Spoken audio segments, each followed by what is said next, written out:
À cette date du 13 novembre, j'étais le médecin de la salle. J'ai une fonction, en fait, je suis responsable de l'équipe médicale du Bataclan et je voulais donc gérer ce spectacle parce que je suis un grand amateur de rock et je voulais y aller. J'étais et je suis encore chef de service des urgences de l'hôpital Saint-Louis, le service des urgences adultes. Et ce jour-là, je suis chef de service, mais c'est vendredi soir, donc je vais rentrer chez moi vendredi soir pour profiter de voir le match France-Allemagne à la télé. J'étais chef d'équipe stadier ce soir-là. On s'occupait de tout ce qui est palpation aux entrées. Je m'occupais de la porte D et E au Stade de France pour le match France-Allemagne. Je me dirigeais vers mon collègue pour voir si tout se passait bien quand il y a eu la première explosion. Et je me suis retourné, j'ai vu une fumée et je sentais des boulons qui arrivaient sur moi au niveau de mes jambes, quoi. Mais ça m'a surpris sur le coup parce qu'en même temps on avait les vitres qui éclataient, on entendait des cris. Sur le coup vous restez figé, vous bougez pas, vous regardez ça, vous dites qu'est-ce qui se passe ? Qu'est-ce qui se passe ? Moi mon réflexe a été de sécuriser mes agents. Parce que j'avais quand même 20 agents sous mes ordres, je leur ai dit il va falloir que je les rassure. Ça a commencé vraiment à réagir à la deuxième explosion. Là, le Stade de France a ordonné de fermer toutes les portes pour sécuriser toute la partie nord où ça avait explosé. On fêtait l'anniversaire de ma meilleure amie. Elle avait choisi la belle équipe.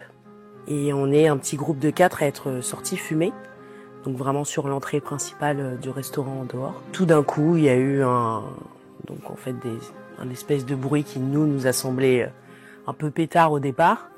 On est tombé en fait devant l'entrée du restaurant.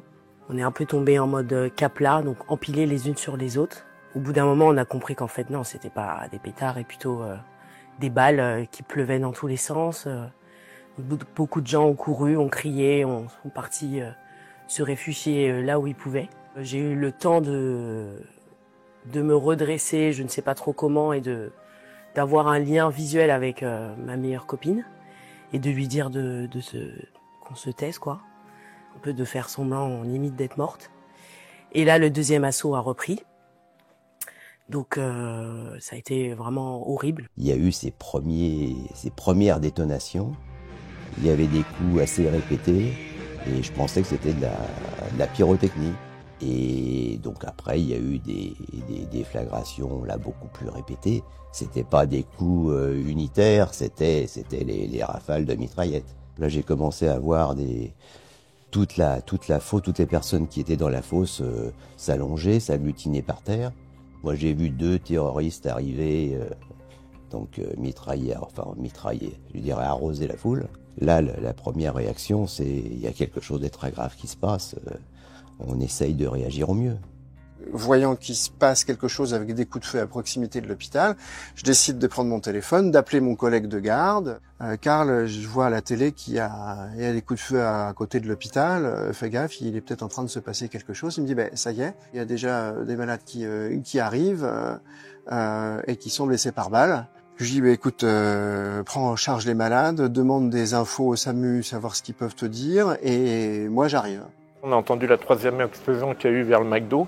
Donc ce qu'on a fait, on a reculé auprès des portes du Stade de France et on s'est tous mis en ligne à chaque porte pour éviter que les gens sortent de ces portes-là pour qu'ils voient ce qui se passait à l'extérieur. Une 3e explosion, une 3e déflagration il y a environ une dizaine de minutes. Nous sommes bloqués à l'intérieur du Stade de France. Pour le moment, personne ne rentre, personne ne sort. Le chauffeur du taxi qui est décédé, il est décédé devant mes yeux.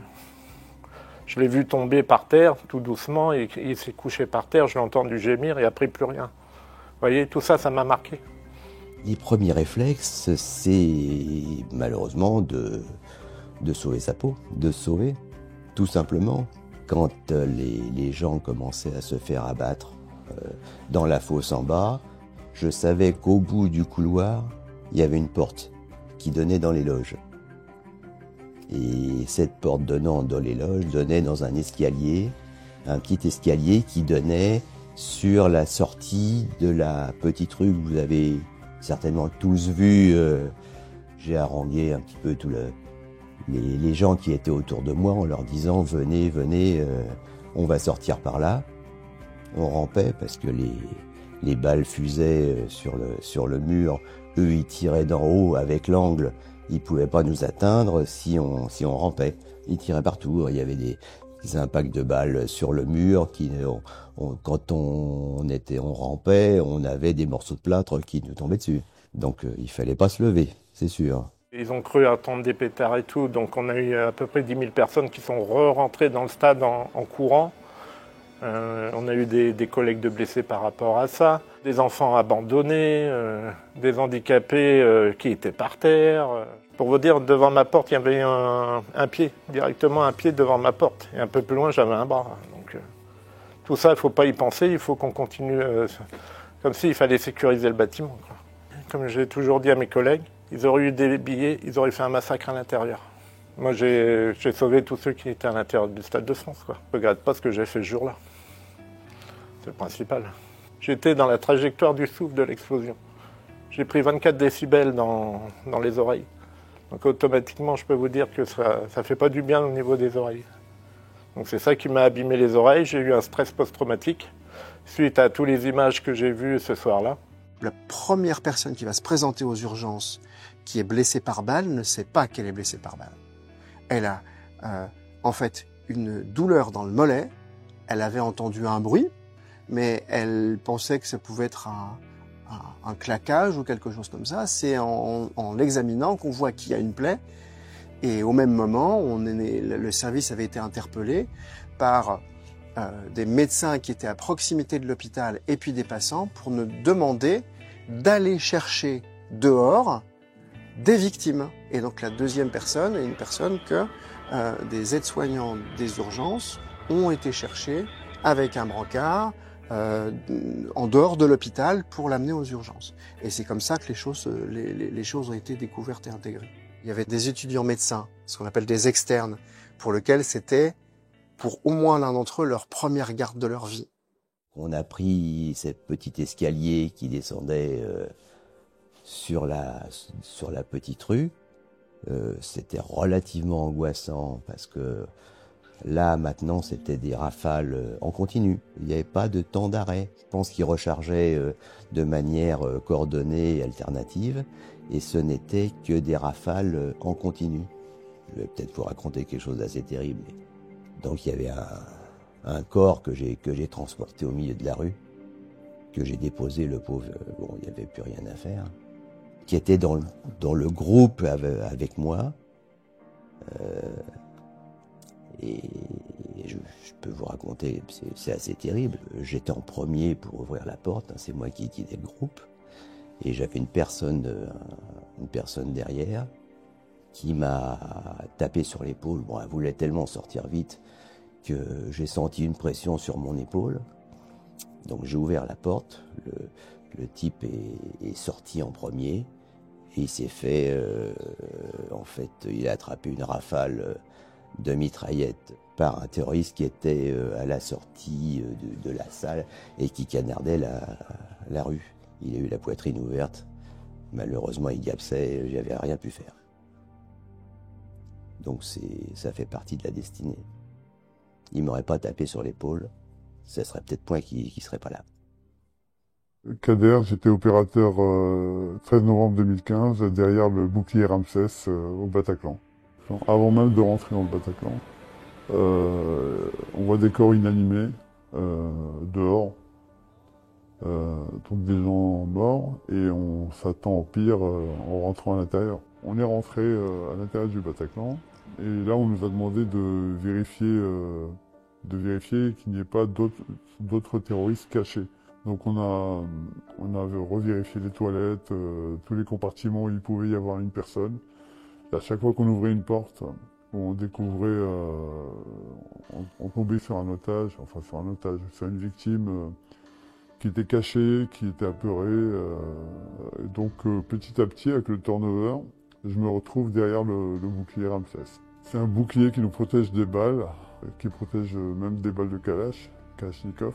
La difficulté, c'était de savoir comment libérer les otages, sans les toucher, sans les blesser, en éliminant les terroristes aussi. On savait qu'ils étaient déterminés, qu'ils étaient prêts à mourir, et que ça allait finir comme ça. Personnellement, après avoir vu tout ce qu'ils avaient fait en bas, je voulais en découdre. Je voulais vraiment sauver les otages. On a voulu se réfugier, donc on a fait un appel sur l'immeuble d'à côté pour nous faire rentrer. En fait, on a crié sur l'immeuble, il y a une fenêtre qui s'est ouverte. Et on a pu après se réfugier dans cet appartement. Donc on était un groupe d'une dizaine de personnes. Et on a pu transporter, je me souviens, on avait 8 blessés. C'était un hôpital de campagne. On les allongeait dans cet appartement. Les parties communes étaient maculées de sang. J'avais un homme qui avait une plaie abdominale. J'en avais un autre qui avait une perforation pulmonaire. J'ai une femme qui avait pratiquement perdu sa cheville. Elle avait reçu 2 balles dans la cheville. Sa cheville pendait. Enfin, je vous dis pas tout.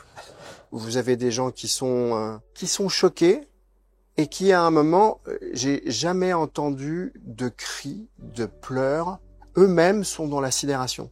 Des malades qui vont pas hurler de douleur, mais à un moment où vous allez leur poser la question de là je vais faire votre dossier, il faut qu'on puisse donner des informations à des gens, qui est votre personne référente, et là quelqu'un va vous dire mais ma personne de contact elle est morte devant moi.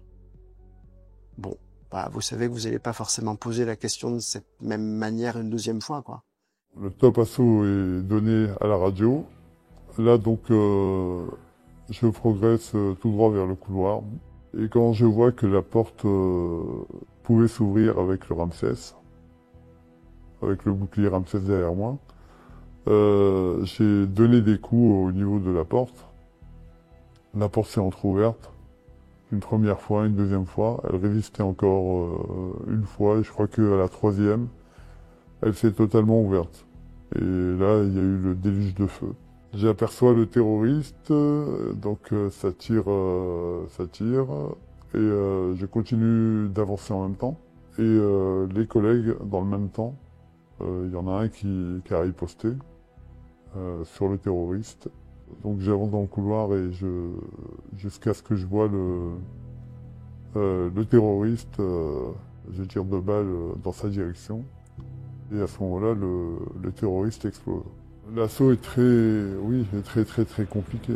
On se demandait effectivement si on allait s'en sortir tous, en bon état, et si on allait sauver les otages. Je pense que le boulot a été fait. Il y a un collègue chez nous qui est blessé. Les otages ont été sauvés. C'est le principal. Sorti dehors, pour moi, c'était une atmosphère de fin du monde. On va dire qu'on voyait les victimes un peu partout, avec les couvertures de survie, il y en a qui montaient dans des bus, les regards hagards, ça ne parlait pas, on reconnaissait plus Paris. On a attendu donc jusqu'à 3h30 que l'affaire se termine et que le SAMU puisse rentrer dans la petite rue et chercher tous les blessés. Mais j'en ai pas perdu. Ce qui m'a vraiment beaucoup interpellé, effectivement, c'est la réaction des gens. Même dans la salle, quand ils se faisaient malheureusement abattre comme des chiens, il n'y avait aucun bruit, pardon. Il n'y avait aucune plainte. C'était calme, les gens ne disaient rien.